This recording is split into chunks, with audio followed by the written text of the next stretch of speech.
Você está ouvindo mais um episódio do podcast sobre neurociências do Programa de Extensão Sustenta a Vida da Universidade Federal Fluminense. Meu nome é Adriano Freitas, sou pós-graduado em neuroaprendizagem, que é neurociência aplicada à educação, especialista em neuropsicologia clínica. E no episódio de hoje eu vou falar sobre a pareidolia.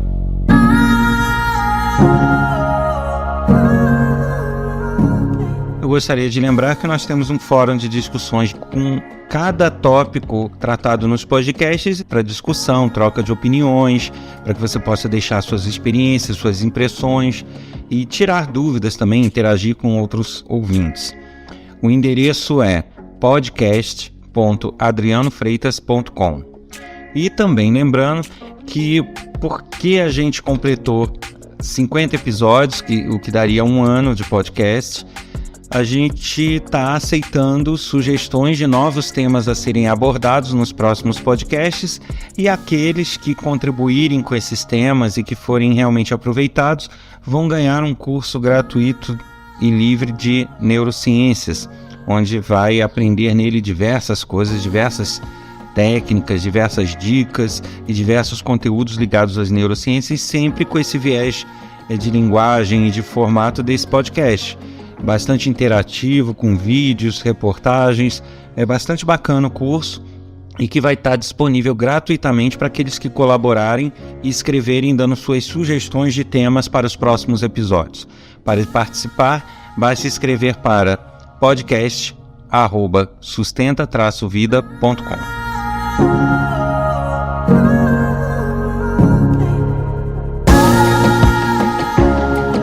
E falando de pareidolia, a gente chega aí à morfologia da palavra, que vem do grego para, de paralelo, de dupla, e eidon, de imagem. Então, seria uma imagem paralela. A pareidolia, ela é um nome técnico que se dá ao fenômeno de você enxergar algo onde não existe. Você dar um significado a alguma imagem que você está vendo, que não é aquele significado concreto que está lá. Essa pareidolia, muita gente fica assustada às vezes quando sabe desse nome técnico, achando que é um problema, um transtorno, quando na verdade não é bastante normal e nada mais é do que um viés, uma forma de interpretação, uma forma de trabalho do nosso cérebro. Então, isso não representa nenhum problema, isso realmente é normal. Só que temos que aprender a lidar com isso, porque em algumas situações isso se torna exagerado, e aí a pessoa pode, por falta de conhecimento, até atribuir isso a certos fenômenos paranormais ou fenômenos religiosos, quando na verdade não são. E isso pode, em alguns momentos, causar transtornos na vida da pessoa, apesar de não ser um problema. E aí a pessoa precisa se informar sobre isso, precisa se conscientizar, para que ela possa direcionando o lidar com ela, lidar com essas situações, principalmente naqueles casos onde isso se apresenta de forma muito exagerada. A pareidolia, muitas pessoas não vão associar pelo nome, mas certamente já presenciaram ou já viram no jornal, ou já até aconteceu com a própria pessoa, justamente pelo caráter de muita normalidade, de muita frequência com que o nosso cérebro ativa esses mecanismos que fazem esse tipo de reconhecimento. A pareidolia é aquele fenômeno que a gente consegue interpretar, por exemplo, uma imagem de uma forma diferenciada. Então, quando a gente olha para uma nuvem e nessa nuvem vê o rosto de alguém conhecido, nada mais é do que o fenômeno de pareidolia. Da mesma forma, eu garanto que várias pessoas já devem ter visto na internet manchas na parede que parecem com um santo ou parecem com Jesus, um borrão de café que também tem a aparência de algum animal ou de alguma pessoa. Isso tudo é a pareidolia. E por que ela se apresenta, O nosso cérebro, eu já falei isso lá atrás, em outros episódios, principalmente naqueles onde eu falo sobre decisão, que o nosso cérebro a todo instante ele fica buscando dar sentido às coisas que se passam, Então, no caso do estímulo visual, ele fica a todo instante querendo dar sentido a tudo que ele vê. E essa busca de dar um sentido, nessa busca, ele faz uso das experiências passadas, das memórias, das experiências vividas, das emoções, todo esse conjunto de dados que estão armazenados no nosso cérebro anteriores são utilizados para dar sentido às novas imagens que a gente vê. Então ele tem que estar a todo momento achando um porquê e achando um sentido para todos os estímulos que ele recebe. Então, quando a gente olha alguma coisa, ele vai nesse banco de memórias e busca o que pode parecer com aquilo que a gente está vendo. E aí ele seleciona esses elementos e nos faz ter a sensação de estar vendo aquilo. Então, o fenômeno pareidolia é justamente isso. A gente vê uma mancha, um borrão, e esse borrão ele não faz sentido para o nosso cérebro. Ele está lá totalmente desconectado, totalmente aleatório, e o nosso cérebro ele fica buscando, bom, com o que isso parece? Com o que isso parece? Ele fica lá no banco de dados remoendo aquilo, as nossas experiências passadas, e buscando algo que faça sentido ali. Se ele não achar, ok, ele vai dar a sensação, bom, isso é uma mancha aleatória. E pronto, você vai entender que é uma mancha, que é um borrão e acabou. Agora, se ele achar algo no nosso banco de recordações e de memória que se assemelha muito àquele formato ali, mesmo não sendo igual, ele vai nos dar a sensação de ser essa coisa que ele achou. Então, se eu olho um borrão e aquilo tem um formato, e ele buscando no nosso banco de memórias, ele acha que aquele rosto de Jesus que se vê nos livros de história e tudo, se parece com aquele borrão, ele vai nos dar a nítida sensação de ter visto o rosto de Jesus naquele borrão, quando na verdade é mais um borrão. Essa busca por sentido, ela é constante no nosso cérebro. E isso não representa, como eu falei, nenhum problema. Só que, para algumas pessoas, isso acaba afetando o dia a dia delas. Porque as pessoas, talvez por não terem informação que isso acontece, elas atribuem isso a fenômenos paranormais, fenômenos religiosos, e acabam direcionando a questão espiritual dela todo para isso, mudando a rotina diária dela, criando alguma coisa em torno de fenômenos que na verdade não existe. Deixando de lado a questão espiritual, que não é o alvo desse podcast discutir isso, mas é fato que muitas dessas situações realmente não tem nada a ver com o espiritual e é apenas um fenômeno de pareidolia. Isso pode, em alguns momentos, começar a mudar a vida, o dia a dia da pessoa em função de algo que simplesmente ela não está bem informada do que é. Então, antes de atribuir a questões espirituais, algumas visões, algumas coisas nesse sentido, é importante sim verificar se aquilo não pode estar sendo uma ilusão causada pela pareidolia. Cabe aqui ressaltar que o sentido de pareidolia, apesar da palavra estar se referindo à imagem claramente, né, a morfologia da palavra, mas na verdade pareidolia é tudo aquilo, né, por definição, que a gente interpreta de uma forma diferente do concreto. Então, não quer dizer apenas imagem, até em áudios também. Por quantas vezes se ouviu aquela história de que um disco da Xuxa ouvido ao contrário, teria mensagens diabólicas e tudo. E eu já vi vídeos onde a pessoa colocava um disco da Xuxa ao contrário e aparecia uma legenda dizendo o que estava sendo falado naquele trecho da música. E realmente, você assistindo o vídeo, você tinha a sensação clara de que aquelas frases estavam sendo ditas. Porém, isso acontecia por indução, né? O nosso cérebro era induzido pelas legendas que foram colocadas no vídeo. O que aconteceu provavelmente é que quem produziu o vídeo teve essa sensação, através da pareidolia, de que aquelas frases estavam sendo ditas. E aí ele legendou o vídeo. A partir desse momento, o simples fato das pessoas assistirem e lerem induzia as pessoas a darem esse sentido da leitura ao som que estava sendo ouvido, que em alguns momentos os chiados, né, e o que estava lá de som ao contrário, até lembrava alguns tons da palavra, mas não era aquela palavra, você não escuta claramente. Mas a legenda induzia a pessoa a acreditar que era aquilo, né? Tanto que, se você fizer um experimento e mostrar o vídeo com legenda para algum grupo de pessoas, eles vão concordar que aquilo estava sendo dito. Porém, se você pegar o mesmo vídeo, cobrir as legendas e deixar um outro grupo similar ouvir, eles não são capazes de identificar nenhuma frase, nada audível. Então, deixa claro que há uma indução por conta das legendas. E aí a gente entra em histórias e questões que algumas estão em análise, algumas ainda em pesquisa, mas que são curiosas aqui até para ilustrar, né? Existe uma história que se fala do tempo da colonização das Américas, né? Não do Brasil, mas da América Latina como um todo, onde se dizia que europeus chegaram antes e depois vieram novos navios. E aí esses que já estavam aqui mostravam aos nativos da região aquelas caravelas, aqueles navios chegando no mar, e as pessoas, os nativos, simplesmente não enxergavam. Enxergavam coqueiro, enxergavam pássaros, enxergavam a água, o céu, as nuvens, mas aquelas caravelas eles não viam, é como se elas não estivessem ali. E os europeus todos enxergando as caravelas chegando e eles não, e os nativos não. E aí, em dado momento, aquilo como se aparecesse do nada na visão dos nativos. Puf!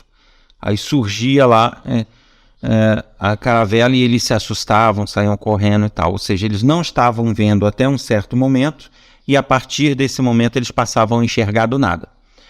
Isso, na verdade, essa história tenta exemplificar uma teoria de que ainda existem muitas pesquisas sobre isso, já existem alguns resultados significativos, que é o seguinte: o nosso cérebro, como eu falei, tenta dar sentido a tudo. E mesmo quando ele não acha um sentido, ele tem algo a associar com aquela imagem. Então, se eu vejo uma mancha na parede, uma mancha de café no prato, e aí eu olho essa mancha, não consigo ver nada muito significativo, mas ele sabe que é café e sabe que é prato. Então, na pior das hipóteses, ele vai falar uma mancha de café, sem sentido. Mas ele sabe que é café e sabe que é prato. E aí existem as teorias que dizem o seguinte: se o nosso cérebro não for capaz de dar sentido a nada do que ele está vendo, por exemplo, eu estou vendo aquele borrão de café, mas eu não sei que é café, não consigo associar com nada, eu simplesmente não processo aquela imagem, porque ele não consegue dar significado, ele não consegue processar a imagem. Então eu vejo tudo, vejo o prato, mas não vejo o borrão. Só a partir do momento em que ele consegue dar um sentido àquilo, é que aquilo aparece no meu quadro de imagem. E seguindo essa teoria, essa história que não se sabe se é real, que vem sendo contada há gerações, né, dos nativos sul-americanos, e isso a gente não tem comprovação de que essa história de fato ocorreu, mas acredita-se que possa ter um fundo de verdade sim com base nessas teorias. Porque o que acontecia? Os nativos nunca viram uma caravela, nunca viram aquele formato de coisa no mar, aquela coisa gigantesca, né, parecendo um monstro. Então, ele, justamente por nunca ter visto aquilo, ele não processava a imagem da caravela. Então, ele viu o mar liso. O nosso cérebro os enganava, não processava aquele elemento.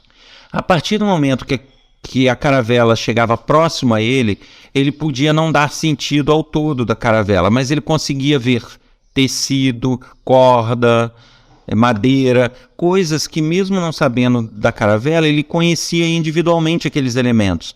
E aí aquilo começava a fazer sentido para ele. Bom, não é um monstro, é algo feito de madeira com corda, mesmo que eu não saiba o que é.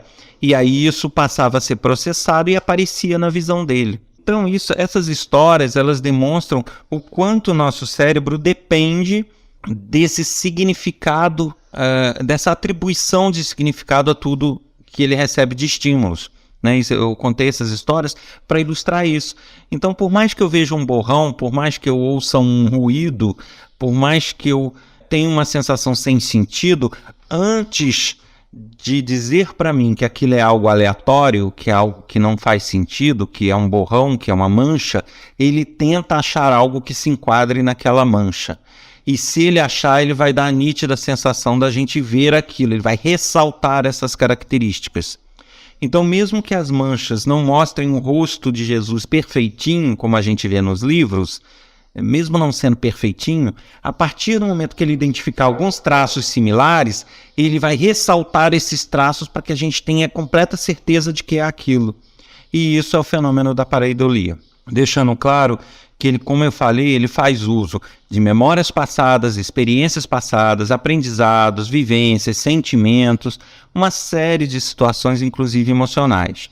Então, a experiência de uma pessoa ligada à pareidolia, ela pode ser muito diferente da outra pessoa. Uma pessoa pode ver uma mancha na parede e atribuir ali o rosto de Jesus, pode identificar o rosto de Jesus ali. Outra pessoa pode olhar e não atribuir, não ver nada ali, por mais que a outra insista aqui o rosto e tal, ela pode não conseguir enxergar, porque ela não tem a mesma vivência, a mesma experiência. Então, numa mancha, uma pessoa pode ver um rosto de Jesus e a outra pode ver um boi, a outra pode não ver nada. Tudo depende da vivência, da experiência e das emoções da pessoa.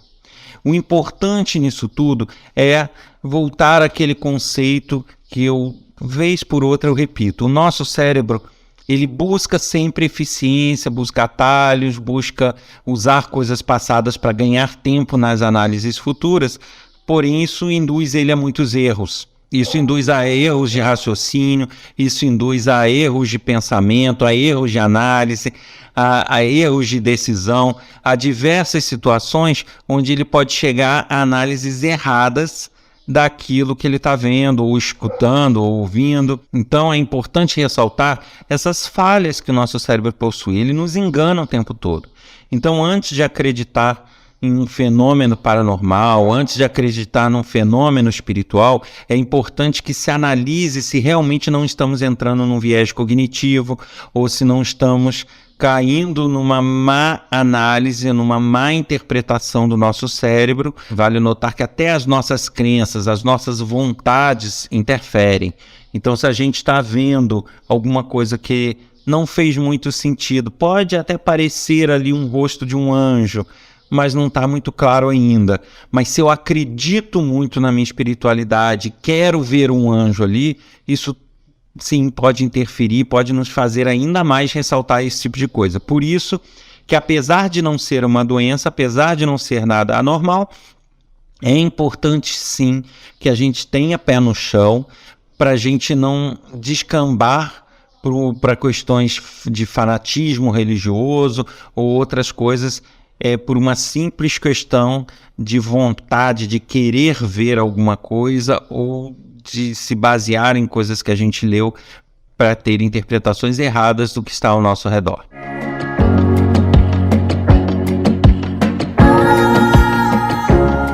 E eu volto a lembrar aqui do fórum de discussões disponíveis em meu site para que possam trocar informações, possamos tirar dúvidas e fazer uma interação com todos os ouvintes.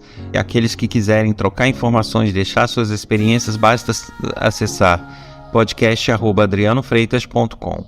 E lembrando também que aqueles que contribuírem com assuntos para o nosso podcast, para que nos informem o que gostariam de ouvir falado aqui, explicado, discutido, se gostariam de ouvir alguma entrevista, sobre que temas, isso tudo vai ser filtrado, a gente vai ver o que é viável, vamos produzir esses temas sugeridos e a pessoa, como presente, vai ganhar um curso livre de neurociências online, onde ela vai ter muito material, muita coisa bacana para ver e ouvir sobre as neurociências, muito material audiovisual bem bacana mesmo o curso. E aqueles que quiserem, é um curso normalmente particular meu, é um curso pago e que vai estar sendo doado gratuitamente a inscrição para aqueles que colaborarem com o podcast. Então, une-se o útil ao agradável. Então, para participar, basta escrever um e-mail para podcast@sustenta-vida.com.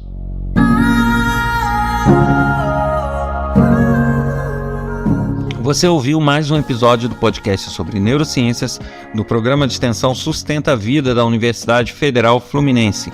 Meu nome é Adriano Freitas, sou pós-graduado em neuroaprendizagem, que é a neurociência aplicada à educação, especialista em neuropsicologia clínica. No episódio de hoje eu falei sobre a pareidolia. Um abraço a todos e a gente volta no próximo episódio com um novo assunto bastante interessante sobre as neurociências. Até lá!